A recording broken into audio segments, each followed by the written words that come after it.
Erectile dysfunction is no laughing matter. It can hit any man, of any age, but of course, is much more prevalent among older men. Once you hit 40, you're increasingly likely to suffer from ED. It's important to understand, however, that not every case of sexual dysfunction is an ED problem. Sooner or later, every man faces the occasional performance problem. When it happens, you're going to feel bad about it. You're going to feel like a failure, and let's face it, like less of a man, but unless it's happening consistently and over a period of time, it's not ED. Here are some of the more common causes of erectile dysfunction. Diet, exercise, and lifestyle. The sad truth is that in a significant number of cases, erectile dysfunction is a condition we bring upon ourselves. Even when these things aren't the outright cause of ED, they're almost certain to be contributing factors that make your condition worse. This is a big, expansive category that covers a lot of ground, but in a nutshell, here's what you need to know. Eating lots of leafy greens, whole grains, oysters, watermelon, and blueberries, most any fruit will work, really, will help you give your body all that it needs to improve the quality of your erections, while cutting out processed foods, cigarettes and alcohol will provide further benefits. Add in a healthy dose of exercise at least 3 times per week, and you're well on your way to better sexual health. The meds you take. You've almost certainly seen various medications advertised on TV. The funny part about those ads is that they spend almost as much time talking about the side effects of their latest wonder drugs as they do about its supposed benefits. Unfortunately, many of the drugs on the market today that are designed to treat various conditions have side effects that include the degradation of male sexual performance. The most common of these are blood pressure medications, but there are many others.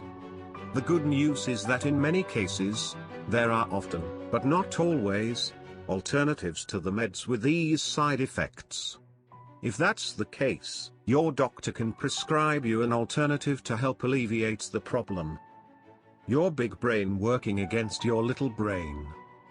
Many of the causes of erectile dysfunction are actually psychological. Understand that this is not the same as saying that it's all in your head, because it's not. Psychological issues can easily lead to a variety of very real physical ailments. If that surprises you, it shouldn't. Stress can lead to heart disease, so why can't other psychological issues lead to ED? It's a pretty common, fairly well understood phenomenon.